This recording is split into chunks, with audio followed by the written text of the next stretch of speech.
UFC 306 and their most ambitious project in the history of the company is in the books. The UFC would take over and play host in the revolutionary new arena in Las Vegas, The Sphere, where Dana White has said he has spent over $18 million in putting this card together, which was to commemorate and honor Mexican heritage and culture with a fight card full of Mexican talent, where atop the bill bantamweight champion Sean O'Malley was defending his title against tenacious wrestler Merab, and the co-main event was Mexican champion Alexa Grasso defending her title against Valentina Shevchenko in a trilogy bout. Could UFC 306 be a smash hit, and could Dana White and the UFC deliver on this monumental card? This is the fight franchise and the recap and review of UFC 306. The first fight of the night and prelims began with Raul Rosas Jr. taking Orichi Long in a back and forth fight where it seemed Rosas did the better in the first round and Orichi Long won the second round, with Raul Rosas Jr. stealing the third round with his grappling and control to open the card with a win and get the Mexicans a win, and also a great post-fight moment with his catchphrase for Raul Rosas Jr. Next up, a flyweight bout where Edgar Chairez took on Joshua Van, where Chairez just looked way bigger than Van, where he would have great success in round 1 where Chairez even dropped Van to steal the first round. The second round was one of the most fun and exciting rounds of the year, where Van came out much more improved, where he rocked Chairez with some huge shots who was stumbling and looking to be finished, where he out of nowhere landed a spinning back fist to rock Van where both men were stunned, and Van took the fight to the ground and controlled and won the second round. The third round was back and forth, but Van did the better overall to steal the round and the decision in a very fun fight. Yasmin Jauregui took on Caitlin Souza in a fight where Jauregui was doing very well on the feet with her combinations in the striking, where she seemed too fast and skillful for Souza, until after the girls got back to fighting after a separation due to a groin strike, Souza landed a huge punch to drop Jauregui and got the back and the neck of Jauregui to choke her unconscious to score a brilliant win and the first finish of the card. Manuel Torres was taking on Ignacio Bahamondes,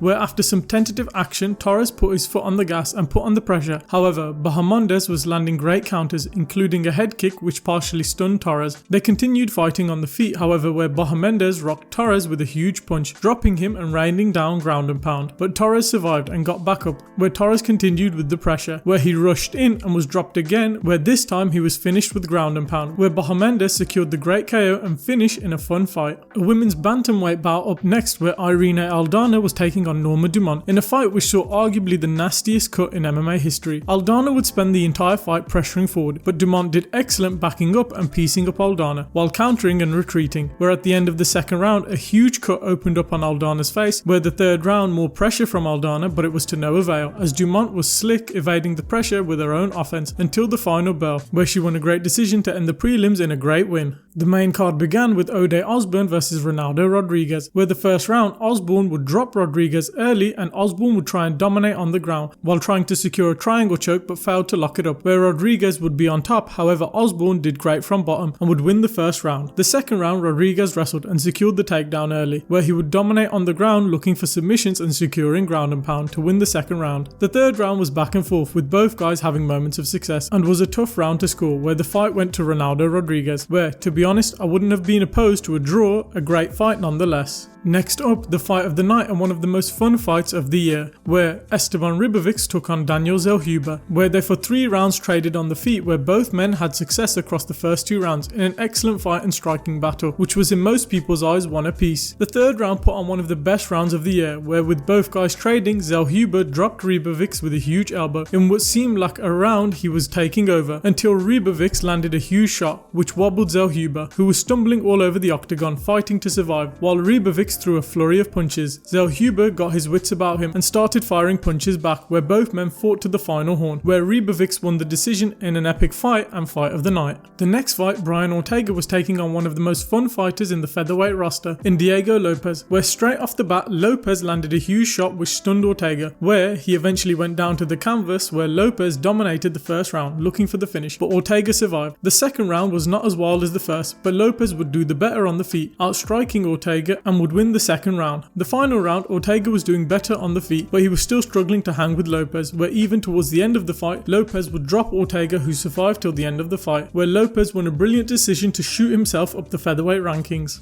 The co-main event was the trilogy in what has become an epic rivalry between Alexa Grasso and Valentina Shevchenko, who had 2 previous bouts with some epic moments in the first fight and a great fight in the second one. The third fight, however, was a dud and a bit of a snooze fest, as Valentina dominated the fight with her wrestling, as Alexa Grasso just underperformed. It was like she never showed up to the octagon, bar from some submission attempts from bottom, which Shevchenko survived. Valentina won all 5 rounds and regained her title in a great performance. Just a shame the rivalry ends in quite lackluster fashion. Let's hope we get a turnaround soon for Shevchenko, as she didn't take too much damage. The main event would see Sean O'Malley looking to defend his title versus Merab Dvalishvili in what was in many fans' eyes Sean's toughest test of his career so far. Similar to the co-main event, Merab would pretty much dominate most of the fight. Aside from small O'Malley moments, the first round was pretty strange, with early on Merab protesting at the referee and O'Malley's corner and would grapple and win the first round, but O'Malley had small moments on the feet. The second round, more grappling domination from Merab, who would seemingly make it 2-0. The third round, O'Malley did stuff takedowns and have moments again, but the grappling and control was secured again by Merab and would be too much to make it 3-0 going into the third round. Sean O'Malley needed to show some urgency to retain his title, but it was nowhere to be seen, with Merab dominating the fourth round with seemingly making it 4-0, with O'Malley needing a finish going into the fifth. Merab controlled most of the fifth round, where at the end of the round, with just under 2 minutes left, Sean visibly hurt Merab with a kick to the body and finally was seeing success in the fight, but it was a little too late, as a takedown and a bit of stalling saw the fight go to the judges' scorecard, where Merab comfortably won the decision. However, the judges did have the fight closer than I would have scored. Not the way you would want to end a monumental card, but cool to see Merab become champion from all those days where he was scouted from looking for a fight all the way to becoming a face of the UFC and the world champion. Hopefully next we get to see him versus Umar Nurmagomedov. That brought the end to a really fun night of fights and a unique event. The prelims were great with some real fun fights and finishes, and the first 3 fights of the main card were great and had some amazing fights, action and drama. Just a shame the co-main event and main event didn't give us the same entertainment as the fights before it. As for the Sphere itself, it was really fun and great the show they put on, utilizing the big screen, but they did have a few sound issues early on, but did overall make a great viewing. If we was to grade this card, I'm giving it a B+.